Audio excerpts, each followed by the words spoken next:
আসসালামু আলাইকুম। আশা করি আপনারা সবাই ভালো আছেন।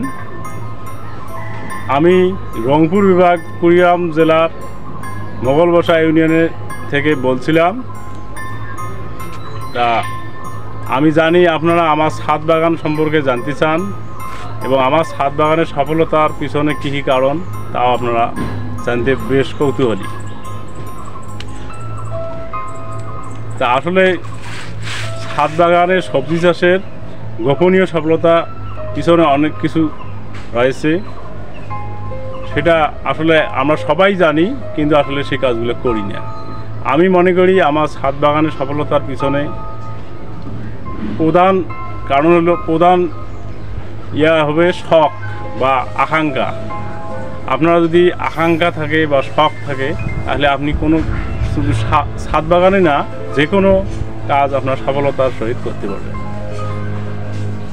তা আমার দীর্ঘদিনের শখ ছিল, আমি বিভিন্ন ইউটিউব ভিডিওতে দেখেছি ছাদ বাগান, শায়েক সিরাজের প্রোগ্রাম দেখেছি, বিভিন্ন ছাদ বাগান ঘুরে ঘুরে দেখান।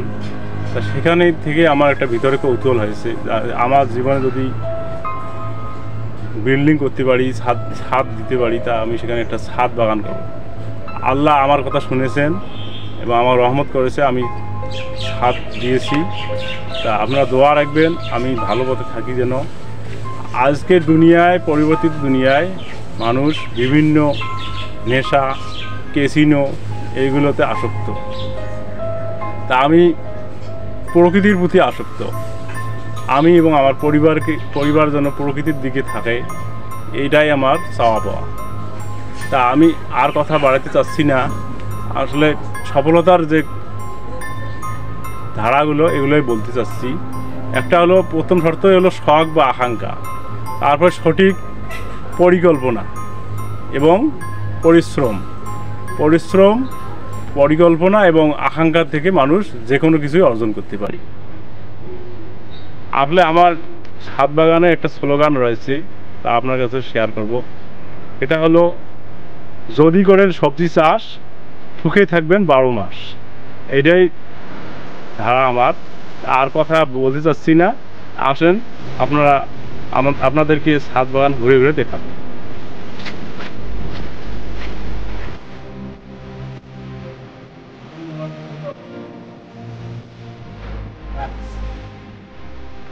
দেখুন, এখানে ঢেঁড়সের গাছ আছে, আর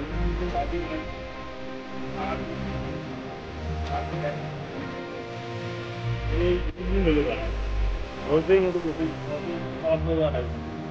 এবং এক সপ্তাহের মধ্যে গাছ অনেক বড় লাগে। তারপরে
করি, first generation, second generation, third generation এভাবে বাইর করি। আশা করি খুব শীঘ্রই ফলাফল আসবে, কুমড়া ধরবে।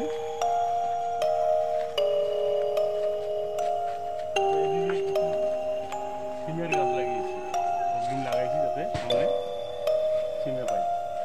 তারপর এখানে মরিচের গাছ লাগাইছি, এদিকে পাশাপাশি গোলাপ ফুলও আছে, তারপর কচুর গাছ আছে, তারপর ঢেঁড়স লাগাইছি। ঢেঁড়স আগে লাগাইছি, পরে আগে যেগুলো দেখাইছি এগুলো ছোটো, এগুলো বড়। আগে লাগাইছি ঢেঁড়স খাচ্ছি নিয়মিত। আর এখানে দেখো বড় হয়েছে গাছ, এখানে ঢেঁড়সের গাছ। তারপর হলুদের গাছ লাগাইছি। আমি গতবার 4-5টা হলুদের লাগাইছি, তাতে অনেকগুলো হলুদ এসেছে। সেই হলুদগুলো এখন আমি উড়াল ছাদে ছড়িয়ে দিচ্ছি। তারপর এখানে একটা সুন্দর করে চিকন জাংলি দিচ্ছি, সেই জাংলির মধ্যে আমি শাকপুতি তুলে দিচ্ছি। তারপরে এখানে দেখেন আমি শাকের জন্য ছোট ছোট গুল্ম জাতীয় শাকের জন্য পেড়ে তৈরি করছি, 1, 2, 3 এটা লাগাইছি আমি। একটা লাগাইছি ধনিয়া, আর একটা হলো কলমি শাক, আর একটা হলো এটা শাকং শাক।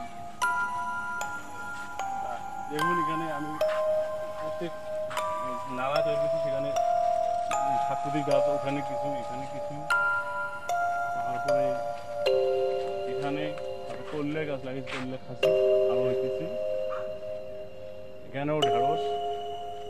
তারপরে আমি একটা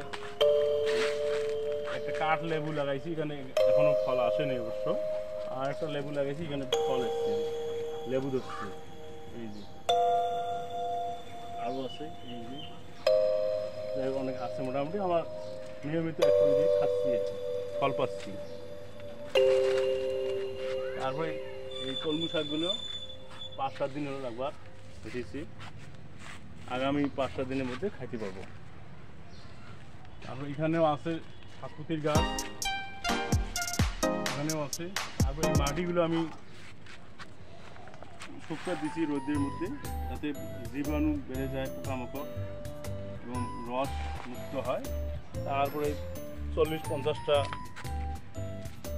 বোতলের মধ্যে ভরাবো। এখানে বেগুন, এখন বেগুনের সিজন আসতেছে, বেগুনের পুলি লাগাবো। এই বেগুন পুলি লাগার জন্য এই যে আমার বোতলগুলো এগুলো খালি করছি, এগুলো মাটিগুলো ভরে বেগুন লাগাবো।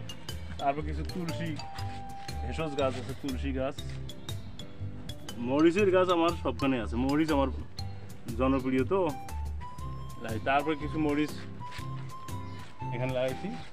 আর একটা হলো আমি আর একটা শখ আছে আমার, আঙ্গুরের গাছ।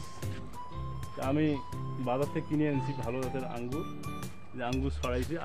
আশা করি আর কিছুদিনের মধ্যেই আঙ্গুরের ফুল আসবে, ফুল ধরবে।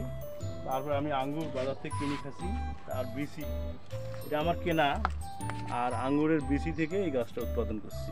এটা আমার কৌতূহল হলো, আমি বিচি থেকে তৈরি করতে পারতেছি না। এখন আল্লাহ জানে কী হবে, শেষ পর্যন্ত আশা করি ভালো হবে আর কি। তা আমি শাকের মধ্যে পানি দিই, এভাবেই পানি দিই, ছোটো ছোটো গাছ যেহেতু, আর পাইপ দিয়ে পানি দিলে শাকগুলো আঘাত পাবে বা মাটি বিছু না দেবে। আমি এভাবেই পানি দিই, তাহলে বৃষ্টির পানির মতো হয়, তাহলে আমার কাজ তখন আর সমস্যা হয় না।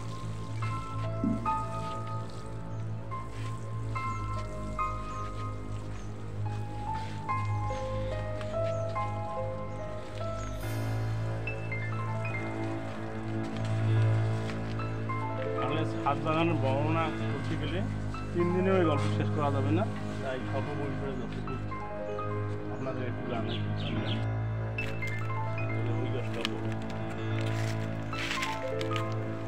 শুধু ভিডিও ভালো করার জন্য এই ঢেঁড়সের গাছগুলো ছোটো ছোটো শর্ট